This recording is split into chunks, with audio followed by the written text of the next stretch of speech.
Okay, well, my first slide was that this will work fine. It's podium time for me.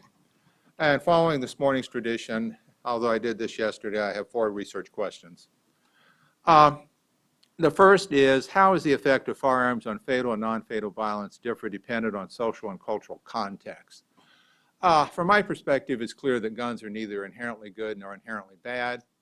But in some types of circumstances, they're more beneficial than in others, and in other types of circumstances, they're more harmful than in others.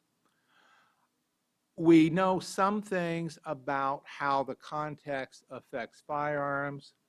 There's more work yet to be done. This follows some comments from this morning. I think the legal context is important. We need some more elaborate and nuanced evaluations of different state laws regulating different aspects of firearms ownership, use, etc. One of these, of course, should be the difference between shall issue and may issue states. I'm from Florida. The Trayvon Martin shooting occurred about 8 miles from where I live. The stand your ground laws have rarely been studied to date. In fact, the most sophisticated study I know of the impact of the stand your ground laws was completed by the Wall Street Journal. I also think it's important in terms of looking at the context formulated by different laws in combination. I have no empirical evidence on this, but I suspect that the stand your ground laws may have more of an impact on increasing homicide rates in shall issue states than they do in may issue states. Once again, I have no empirical evidence on that question, but I think it's one that's worthy of examination. Obviously, I further the suggestion this morning of looking at the impact of background checks on those states that do, in fact, require them for all gun sales at gun shows, for example, require them for some private transactions and so on. Also, there are some within-state differences. Background checks generally are not required except for those provided for under federal law in Florida. Orange County, Florida, on the other hand, where Orlando is located, does have a local ordinance requiring a background check for all gun show transactions. Urban-rural context. We know that there's an interaction of firearms with drug markets that tends to enhance homicides within urban areas. Thank you, Al. We don't know much about the interaction of firearms with drug markets within the rural context. Although we do know that meth production in most areas of the country is concentrated in rural areas, not in urban areas. There's some very good reasons for that, one being the smell from an ongoing and active meth lab. Those are some examples, I think, of what we need to do in terms of a greater focus on the legal context. Also, we simply need to know more about the role of firearms in rural areas. Rural areas have higher rates of gun ownership. They have higher rates of long gun ownership, rifles and shotguns. Rifles and shotguns, all other things being equal, which I know they almost never are more lethal than handguns. Rural areas have high gun suicide rates. They do not have high gun homicide rates. I don't think we know why, but I think we need to know why. Finally, the interaction of legal and illegal firearms markets, which once again was alluded to this morning. What happens to the guns that are stolen? We don't know. Particularly interesting to me is what happens to guns that are stolen in rural areas, because a high percentage of these basically are going to be rifles and shotguns, because you can't steal what is not readily available. On the other hand, the guns that are in demand in urban firearms, illegal firearms markets, tend to be handguns. What happens to the rifles and shotguns? Having come from a rural area, it's very difficult to sell illegal guns that you've stolen in rural areas, because frankly, if somebody loses a couple of guns on Friday night, by Monday morning everybody in the county knows about it, and you're going to have to go far afield to be able to sell the guns to anybody. So the basic point I want to make here before moving on is I think there does need to be more research done in rural areas. While rural areas have lower homicide rates than large cities, their homicide rates are actually comparable to many suburbs.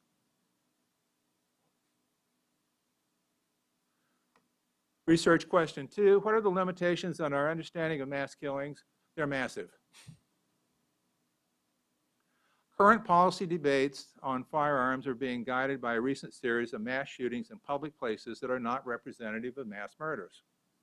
We're doing some research on mass murders using the FBI and Department of Homeland Security definition of 4 or more victims, not counting the shooter, in 1 or 2 locations in a brief period of time. The majority of mass shootings are actually family annihilations. School shootings are a very small percentage, and school shootings on the whole, there are outliers like Newtown, do not tend to have higher body counts. Our current data sources on mass killings are incomplete and limited.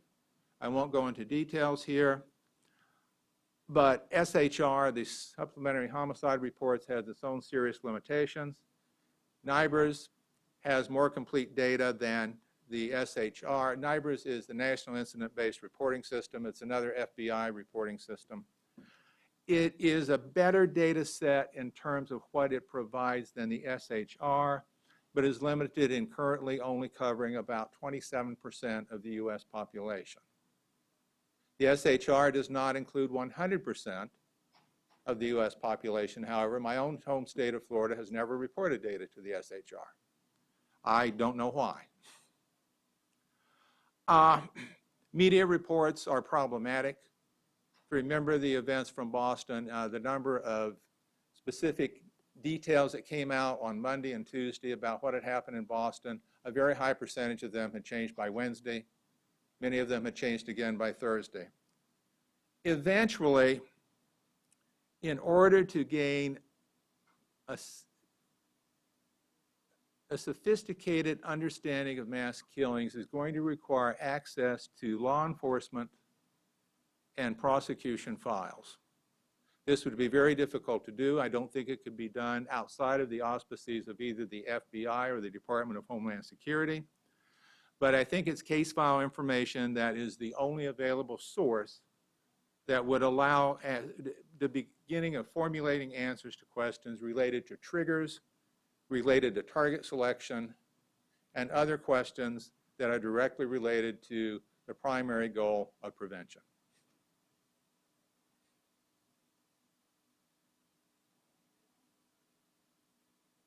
It's not advancing. Thank you. Research question number 3, lethality. How do the characteristics of firearms and other variables influence fatal versus non-fatal outcomes of violent encounters? Most people who are shot don't die. Most people who are stabbed don't die. There's a measure that you can look at, which has been examined by some people, the lethality ratio or the lethality rate. It's a bit crude, but it's basically the number of homicides divided by the number of homicides plus aggravated assaults in area X times 100 is the lethality rate.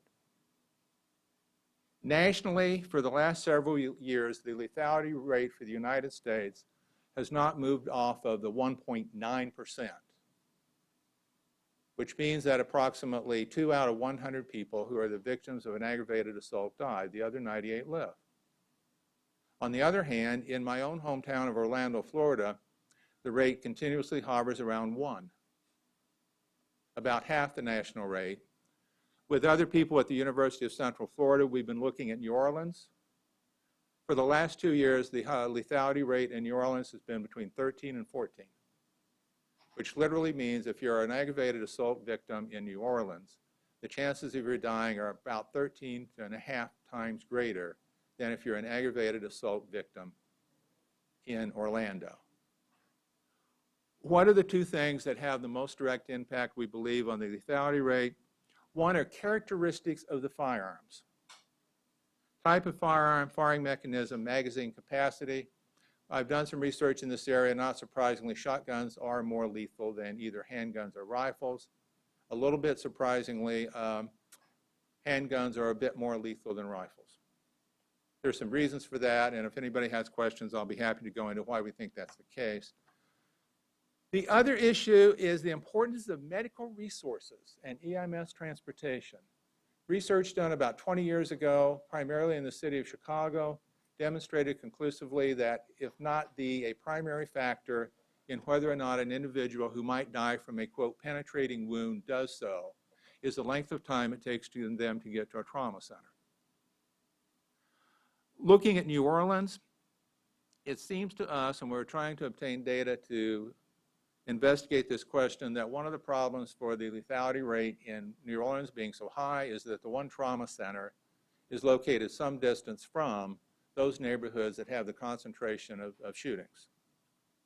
Also, the EMS units are basically dispatched from an area near the trauma center, but once again, removed substantially in physical distance from the neighborhoods in which most of the shootings occur.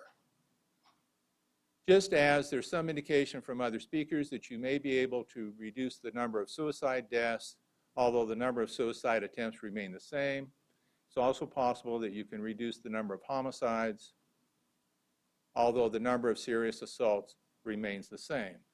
One way to potentially do this is through simply more intelligent deployment of your EMS units within a metropolitan area, and also specifically those EMS units that have more sophisticated equipment on board. Finally, we need better measures. How do we improve measurements of concepts that are essential to our understanding of firearm violence? Gun availability, there's a general consensus that outside of survey data, gun suicides divided by total suicides, or in essence, the percentage of total suicides that are committed with firearms is the best but limited measure.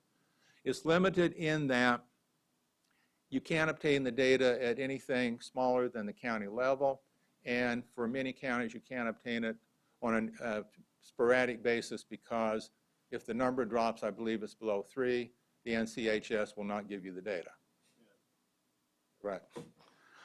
There are a few measurements of firearm availability that have not been exploited, although they are there. The one that I believe is probably the most important for examination is the firearm owners' ID cards in Illinois. These have been there at least for 46 years because I obtained mine when I was 18 years old and a resident of Illinois.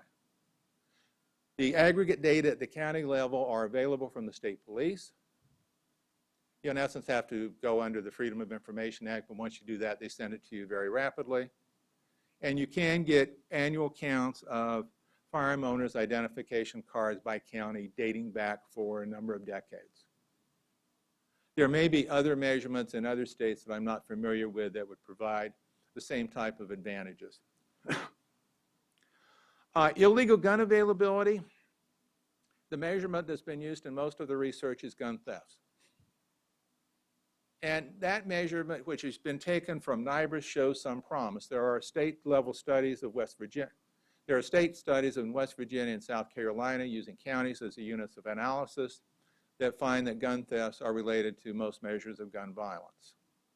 There's a variable we're working at in NIBRS, which is the percent of arrestees with a firearm at time of their arrest, which also holds some promise and may prove important for evaluations of legal changes related to firearms. The limitation, of course, is that most states do not completely report NIBRS, so that would be a problem. On the other hand, one of the 4 states to dramatically enhance their gun regulation laws after Newtown has been Colorado. Colorado is well over 90% NIBRS compliant. So for some states, the possibility of using this data instead of gun thefts is useful. Problem I have with gun thefts is we don't know what happens to the guns once they're stolen in Scott County, Illinois. Do they stay in Scott County, Illinois, or do they go on the road? We're just not sure. Finally, one more time, please. Thanks. Finally, I wanted to thank other people whose views and conversations, publications, et cetera, through the years have influenced some of the ideas that I presented today, namely Lynn Huff Corzine, Greg Weaver, John Jarvis, James McCutcheon, Aaron Poole, and Nick Libby. And I'll be happy to answer any questions after the other presentations. Thank you, Jay.